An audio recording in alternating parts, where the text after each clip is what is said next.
नमस्कार, मुंबई आउटलुकमध्ये तुमचं स्वागत आहे। पुण्यातील दीनानाथ मंगेशकर रुग्णालयावर गंभीर आरोप झाले असून उपचारासाठी आधी 10 लाख रुपये भरण्याची अट घातल्यामुळे गर्भवती महिलेचा मृत्यू झाल्याचा आरोप कुटुंबियांनी केला आहे। विशेष म्हणजे त्या महिला या भाजप आमदार अमित गोरखे यांचे पीय सुशांत भिसे यांच्या पत्नी होत्या। तरीही रुग्णालयाने वेळेवर उपचार दिले नाहीत। त्यामुळे पोटात जुळी लेकरं असलेल्या गर्भवती महिलेवर केवळ पैसे भरले नाहीत म्हणून उपचार न करणाऱ्या तिच्या मृत्यूला कारणीभूत ठरलेल्या दीनानाथ मंगेशकर हॉस्पिटलच्या कारभाराचा तीव्र निषेध व्यक्त करण्यासाठी राष्ट्रवादी काँग्रेस पार्टी शरदचंद्र पवार पक्षाच्या वतीने दीनानाथ मंगेशकर रुग्णालयाबाहेर आंदोलन करण्यात आले आहे। यावेळी रुग्णालयाविरोधात घोषणाबाजी करत निषेध व्यक्त करण्यात आला। तसेच रुग्णालयाला चिल्लर देखील दाखवण्यात आली। आमच्या मागण्या बऱ्याचशा आहेत, ज्याच्यामध्ये या सगळ्या प्रकरणामध्ये ज्या महिला भगिनीचा मृत्यू झालेला आहे त्या महिला भगिनीच्या मृत्यूला जबाबदार असणाऱ्या डॉक्टर कांगणे, डॉक्टर कैसास आणि त्याच्यामध्ये लेबर रूमच्या ज्या गोसाई मॅडम आहेत यांच्यावर सदस्य मनुष्यवधाचा गुन्हा दाखल करायला हवा। चिल्लर कारण की आता मंगेशकर कुटुंबियाला भीक लागलेली आहे, त्यांना या ठिकाणी पुणेकरांच्या जीवाशी काही घेणं देणं नाही। त्यामुळे ही आता भीक द्यायला आम्ही या ठिकाणी आलेलो आहे। आता तरी हे पुणेकरांचे कष्टाचे पैसे आहेत, हे भीक बघून स्वीकारा। कारण की तुम्ही या ठिकाणी तुम्हाला कुठल्या जनतेची सेवा करायची नाही, तुम्हाला फक्त धंदाच करायचा आहे। त्यामुळे ही भीक द्यायला त्यांना आम्ही आलेलो आहोत। त्याचबरोबर म्हणून या ठिकाणी पुणे महानगरपालिकेने 27 कोटी रुपयाचा टॅक्स वसूल करण्याकरता या हॉस्पिटलला लगेच सील लावावं।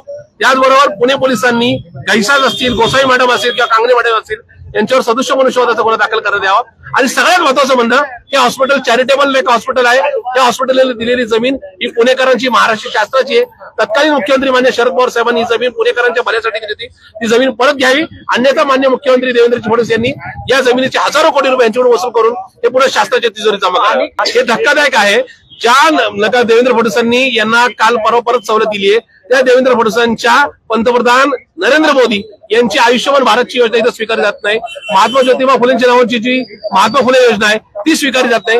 एक प्रकारे हे हॉस्पिटल हे राज्य सरकारला, केंद्र सरकारला, पुणे महानगरपालिकेला चॅलेंज करत आहे की आम्ही इथं धंदा करायला आलेलो आहे, आमचं नाव मंगेशकर आहे, तुम्हाला जे काय वाकडं करायचं ते करा। आणि शासनामध्ये यांना धाक दाखवण्याची धमक नाही ही सुद्धा वस्तुस्थिती आहे। लता दिदींचं नाव विश्वमध्ये आहे, पण लता दिदी ह्या लता दिदी होत्या, त्याच्यामुळे त्यांच्या नावाचा वापर करून मंगेशकर कुटुंब पैसा कमवण्याकरता, धंदा करण्याकरता या ठिकाणी त्यांच्या नावाचा गैरवापर करते। आमचा थेट मान्य देवेंद्र फडणवीसांनी मागच्या 2 महिन्यापूर्वी एक जमीन दिलेली आहे, त्या जमिनीचा सुद्धा या ठिकाणी कुठेतरी एका गैरवापर होतोय। त्याच्यामुळे त्या ठिकाणी देवेंद्र फडणवीसांनी ही जमीन परत घ्यावी ही सुद्धा आमची आग्रही मागणी आहे। 27 कोटी रुपयाचा टॅक्स टाकलेला आहे। एकीकडे महापालिकेचे आयुक्त राजेंद्र भोसले हे सर्वसामान्य नागरिकांचा फक्त 3 लाख रुपयाचा टॅक्स वसूल करण्याकरता त्यांच्या घराला किंवा दुकानाला सील मारतायत आणि इथं 27 कोटी रुपये मात्र पडून असताना किंवा 27 कोटी रुपयाचा टॅक्स प्रलंबित असताना ती वसुली केली जात नाही, हे सुद्धा दुर्दैव आहे। त्याच्यामुळे येणाऱ्या 7 दिवसात जर महापालिका आयुक्तांनी जर ही वसुली केली नाही तर महापालिका आयुक्तांनाच आम्ही या ठिकाणी प्रतिवादी करून त्या ठिकाणी हायकोर्टात खेचू, हा महापालिकेला सुद्धा आमचा इशारा राहील। असं आहे की प्रत्येक हॉस्पिटलला 10% राखीव बेड हे ठेवावे लागतात।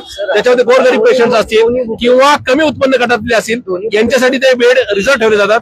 त्याच्यामुळे येणाऱ्या 7 दिवसात शासनाने यांनी तो जो काही 34 कोटीचा निधी आहे त्याच्यातून गोरगरिबांची सेवा केली जावी।